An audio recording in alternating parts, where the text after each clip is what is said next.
Okay, we are recording. I'm opening a public hearing of the Kinney County Groundwater Conservation District regarding the test well permit rules that were proposed and are up for public comment at this point. My name is Gregory Ellis. I am the General Counsel of the Kinney County Groundwater Conservation District, and we are here to get public comments. I'm also happy to answer any questions you might have about these rules.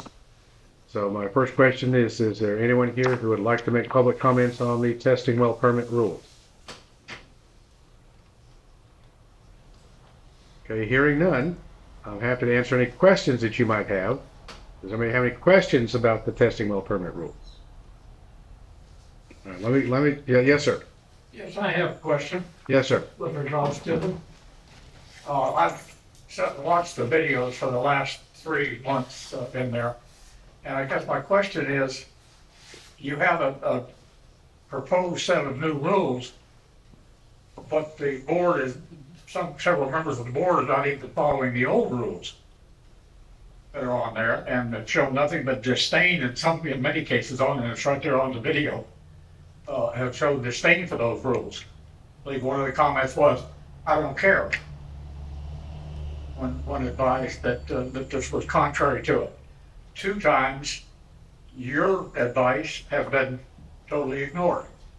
Why do we have a expensive lawyer coming in that's advice is being totally disregarded? Well, I have to tell you, it's not the first time. Okay. I am here to advise. I'm not here to decide anything. I understand that. It's up to the board members to decide what they're going to do, and at times they vote their conscience over whatever the law says, and that's perfectly okay. That's what they get to do as board members, and ultimately it's up to the people to decide when they vote on board members whether they care about that or not. There's a lot of folks who are very unhappy with the board member because they followed the law, and there are other people very unhappy with board members because they didn't follow the law. I had a whole room full of people, probably 250 people showed up in Gonzales County who were angry and wanted to make sure that the district down there voted to deny a permit to produce groundwater owned by the entity that had requested that groundwater, and didn't really present a legal argument or any type of justification. They just wanted it denied. And that board voted to deny that permit. We are going to find out in court whether what they did followed the law or not. As I always tell my board members, I'm here to advise. You can decide, and then I will defend whatever damn fool thing you do. So I'm here to represent the board and tell them what I think, but they're the ones that ultimately have to decide, because they're the ones that have to answer to the voting public. I don't. I get to go home. So I'm sorry you feel like the board doesn't follow the law. I think generally this district's doing a good job. Every district I represent can do a better job. I can certainly do a better job. I don't know anybody that can't do a better job than they're doing. I'm constantly finding out about things that either I forgot about or never knew about that we need to be doing differently, and we start to do it differently as soon as we can. This particular rule, and let me go ahead and kind of give some background on this. Years ago, this district went through an extremely expensive process of a contested case hearing on what was called the Grass Valley permit. Some of you probably remember that. Grass Valley requested a fairly large permit. I don't remember how big it was, but it was tens of thousands of acre feet, to produce water and deliver that water, hopefully to sell to somebody someplace someday. Primarily their target was going to be the city of San Antonio or Saws. Well, that got contested, which meant that the district had to pay for a hearing examiner to conduct the hearing, and the district had to pay for an attorney to represent the general manager in that contested case hearing, and the district had to pay for an attorney to advise the board of directors when the permit came back to the board of directors for a final vote. And that was very expensive. If you think one lawyer is expensive, 3 is 3 times as expensive. And at the end of the day, the district's legal bill, if I remember correctly, was about $500,000. And that was over one permit contest. And the fight although the fight ended up being over whether or not you could even grant a permit to somebody who didn't have an immediate beneficial use. They couldn't say who they were going to sell the water to, how much they were going to deliver, when it was going to go, where it was going to go, and what it was going to be used for. And I would argue that since the very first case in 1904, that court said you have to put that water to a beneficial use. You can't just pump groundwater for no reason whatsoever. You have to put it to a beneficial use. So from day one, we have said there's got to be a beneficial use to the water. If you can't tell us what the beneficial use is, no, I don't think you get a permit, which makes it easy to issue permits who are using water on their property, because if you're going to irrigate with it, all right, what are you irrigating? How many acres? That's easy to calculate. If you're going to use it for utility, how many customers do you have? We know what that's going to calculate it out. Here's your permit. You know, if they come in and say I want 20,000 acre feet to sell to somebody, well, why not 1,000,000 acre feet? You know, how are we supposed to make that decision?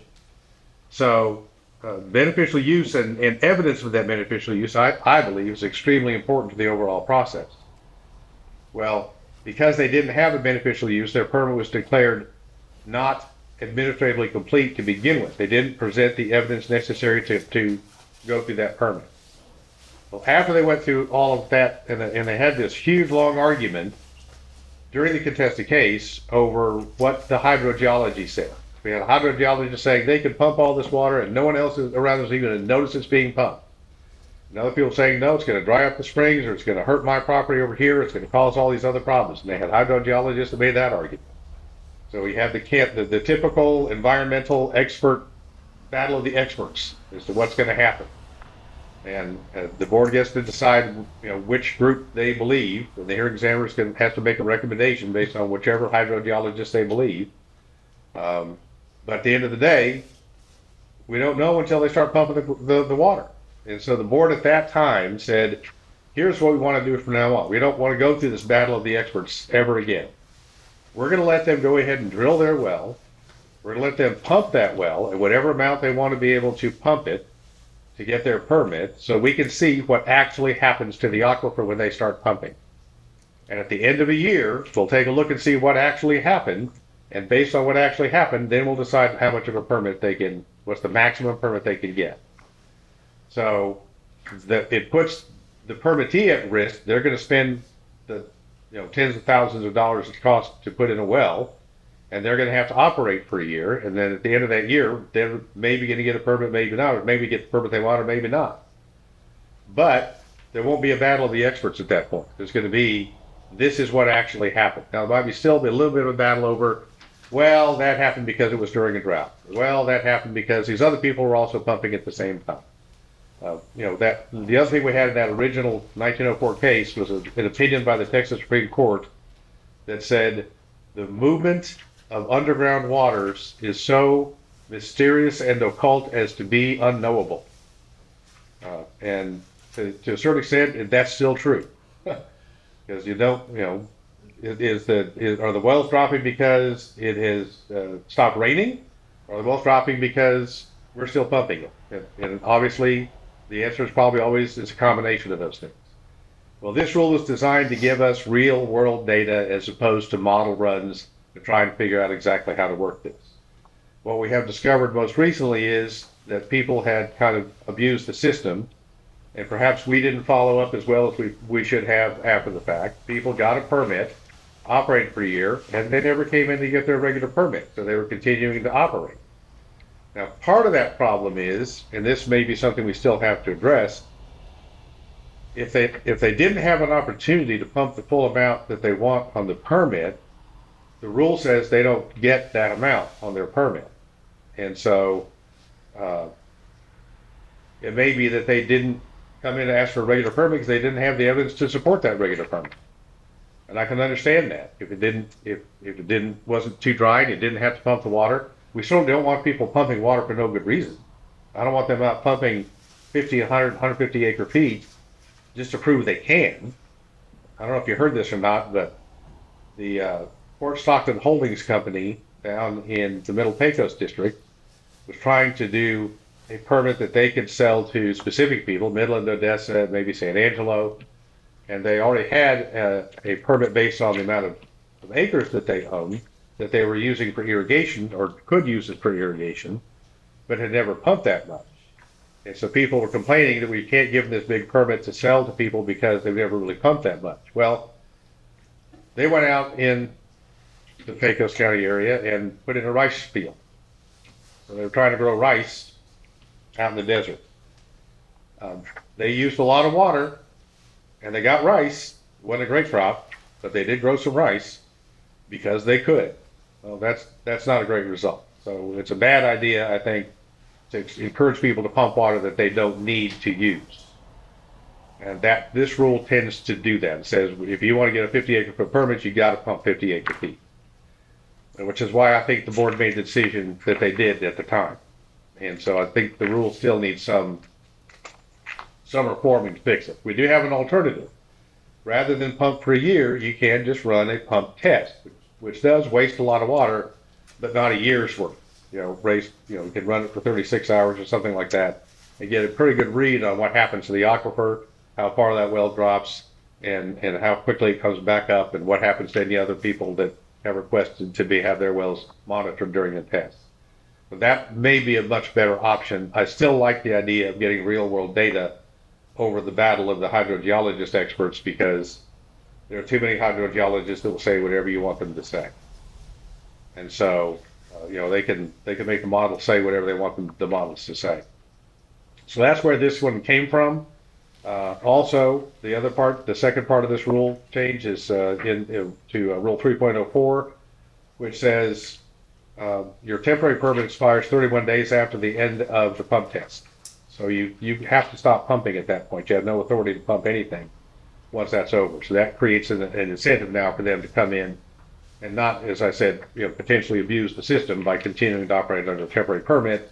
That permit expires. So that's what this does.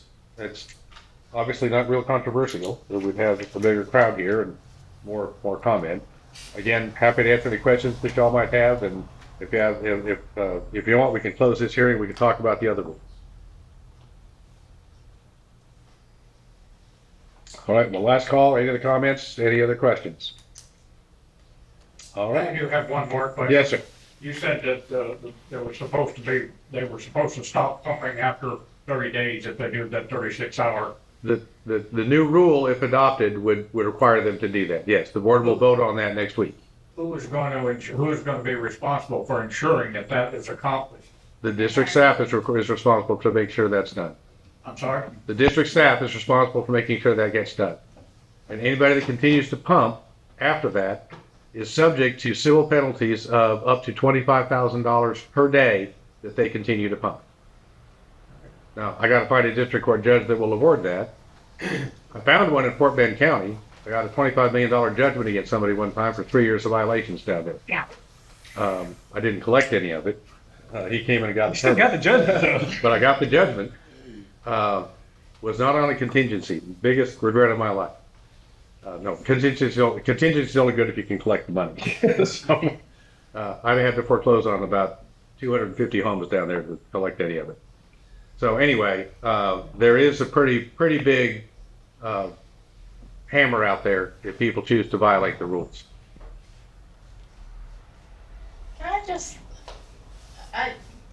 He keeps acting like somebody violated the rules, one of the directors, and if he's referring to Randy Schott did not violate the rules. No. I mean, he continued to pump, but the rule didn't require him to not pump. Exactly. Right. But also maybe people just forget, and the well isn't producing what they're requesting. And on part, it's our fault too, because we didn't follow up and say, we need you to come get your permit. Exactly.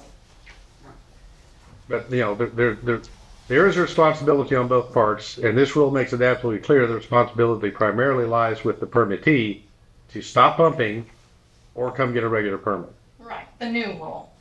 The new rule, Yes. correct. Which is where, frankly, that's where it belongs. Right. But like himself and others, and that's another thing I want to ask you. I don't know if you have read the latest crap that Carol Lee Hazard had put out there. And I have no idea. It's not even worth reading because it's all false information. But that's. It must be on the internet. No, Substack. a Substack. And, but I'm sure it will be shared to the internet. But, anyway, you know, she's really throwing Director Schott under the bus, you know, and saying that he did all this stuff wrong, which was not true. No, I think Director Schott did exactly what he was supposed to do, what he was requested to do. And I think the board's action, while the rule says you get the amount that you actually pump during that period, I think the board's action at this point is probably proper. And in addition to the fact, at one point, we had considered a rule that would have allowed anybody to get a 50-acre permit just by asking, because 50-acre feet's not going to have any impact on anybody anywhere. At least that's the thought. I don't know if that's true or not. I'm not a hydrogeologist. So that may be something that comes back up in the future. But and to his credit, there's nothing in these rules that require you to give up any portion of your historic use permit to get a regular permit. You can have 10,000 acre feet on a historic use permit and come in and ask for 10,000 more on a regular permit. And that may be something we need to address in the rules, is exactly how that works. My personal philosophy is, if we're going to give out historic use permits, and they want to give up part of their historic use permit to get a regular permit and give up that historic use protection in exchange for a change to the place of use or purpose of use, we ought to encourage that as much as we can. And instead, the courts have said, no, we absolutely have to prohibit it. So until the statute changes, which requires a little act of the legislature, we're stuck with that opinion. And the next set of rules that we propose implements that opinion. But it does somewhat encourage people to amend down their historic use permits while they're getting regular permits, but we cannot require it. The guitar opinion simply says we cannot do it. All right, I'm going to go ahead and close the public hearing. I'm going to close up this recording. Thank you for attending the public hearing. On the question of the guitar case and the rules to try and implement that, where it makes it clear if you have a historic use permit and you want a regular permit on top of that, you have to go through the exact same process as any other regular permit, which is precisely what that opinion says. We asked the Attorney General 6 years ago, I think it was, for an opinion on exactly what we could and couldn't do under the guitar opinion, and he issued an opinion on that. I believe our rules follow that exact opinion. It does allow somebody to amend down their historic use permit, but it does not give them an advantage of any kind by doing so. They still have to go through the regular permit process. And as silly as it seems to say, you have a 400 acre foot permit, you want to use 50 of it for something new, you have to do a pump test on that 50 acre feet to be able to get. That's what we have to do until the legislature fixes it. So are there any questions about the next set of rules? Okay. Thank you very much. We're done.